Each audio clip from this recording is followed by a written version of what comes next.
Ponram sir எல்லாருமே இந்த க்ரூல இருக்க எல்லாருமே எங்க பெஸ்ட்டை கொடுத்துருக்கோம். நீங்க சந்தோஷமா படத்தை பார்த்துட்டு ஹாப்பியா வெளியே வருவீங்கன்னு நினைச்சு. ஸோ நீங்க ஆடியன்ஸ் எல்லாரும் தியேட்டர்ல போய் பார்த்துட்டு உங்க ஃபீட்பேக் எனக்கு கொடுக்கணும். நன்றி, வணக்கம். நிறைய ஆசைகள் இருக்கு. அதே மாதிரி இப்போ இந்த படத்துலையும் கூட இசைஞானி அவர்களும் இசை இளவரசர் ரெண்டு பேரும் சேர்ந்து பாடுறது அந்த மாதிரி அண்ட் அவருடைய இசையிலையும் நடிச்சிட்டீங்க, இவருடைய இசையிலையும் நடிச்சு இப்படி எக்கச்சக்கமான விஷயங்கள் கொடுத்து வைக்கப்பட்டிருக்காங்க. அதை பத்தி ஏதாவது மியூசிக் பத்தி நான் அதுதான் நான் நிறைய பேசணும்னு வந்தேன்.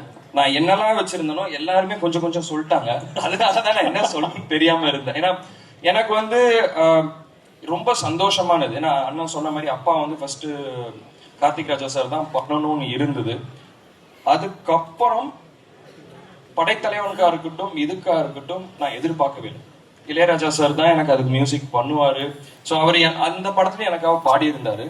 அண்ட் இந்த படத்துல முகேஷ் சார் வந்து எனக்கு சொல்லும் வந்து யுவன் சங்கர் ராஜா தான் பண்றாருன்னு சொன்னோம். I feel very happy. It's a special moment. எனக்கு தெரிஞ்சு தமிழ் சினிமால என்ன தவிர அவங்க ஃபேமிலியோட எல்லாரோடையும் ஒர்க் பண்ண ஆர்டிஸ்ட் யாரும் இல்லைன்னு நான் நினைக்கிறேன். ஸோ அண்ட் இன்னொரு என்ன ஸ்பெஷலான மூமெண்ட்னா ரெண்டு பேரும் இந்த பாடியிருக்காங்க. அண்ட் இதுதான் ஃபர்ஸ்ட் டைம் நினைக்கிறேன். So I am very happy for that. And Yuvan Shankar சாரை பத்தி சொன்னது மறந்துட்டேன், ஐம் சாரி. அது என்ன, யுவன் சங்கர் ராஜா சாரோட நான் பெரிய fan.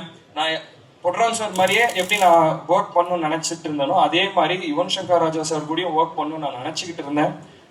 Thank you so much Mukesh sir, அது நடந்துச்சு. ஸோ இப்போ யுவன் சார் வந்து பிஜிஎம்ல உங்களுக்கே தெரியும் அவர் எவ்வளவு நல்லா பண்ணுவாருன்ட்டு. இந்த படத்தை நெக்ஸ்ட் லெவல்ல பிஜிஎம்ல யுவன் சார் கொண்டு போயிருக்காரு. நீங்க எல்லாரும் தியேட்டர்ல போய் பாருங்க, உங்களுக்கே அது தெரியும். And star cinemas one of the நான் ஒரு 4-5 ப்ரொடக்ஷன்ல ஒர்க் பண்ணியிருக்கேன். அண்ட் எனக்கு தெரிஞ்சு ஆர்டிஸ்ட செட்டு ஒர்க் பண்றவங்க எல்லாருக்குமே எந்த பிரச்சனையும் கொடுக்காம எந்த தலைவலி எதுவுமே இல்லாம ஹேசல் ஃப்ரீயா ஒர்க் பண்ண வச்சதுக்கு ரொம்ப thank you. You make sure the work went on easy and free. So அதுதான் ரொம்ப முக்கியம். ஒரு சினிமாக்கு எந்த பிரச்சனையும் வராம ஒரு டென்ஷன் இல்லாம போறதுக்கு ப்ரொடக்ஷன் தான் ரொம்ப முக்கியம். Thank you so much for that. Super. And எல்லாருமே சொன்னோம் ஃப்ரேம்ல ஒவ்வொரு இடத்துல பாக்குறப்ப அப்பாவே நீங்க ரிசம்பிள் பண்றீங்க அப்படின்னு சொல்லி அதை பத்தி பேசுறப்பெல்லாம் அம்மா எமோஷனல் ஆகிறாங்க. எங்களுக்காக ஏதாவது உங்களுக்கு பெஸ்ட் டயலாக், உங்களுக்கு ரொம்ப பிடித்த ஒரு டயலாக் அப்பாவோட ஏதாவது பேச முடியும்?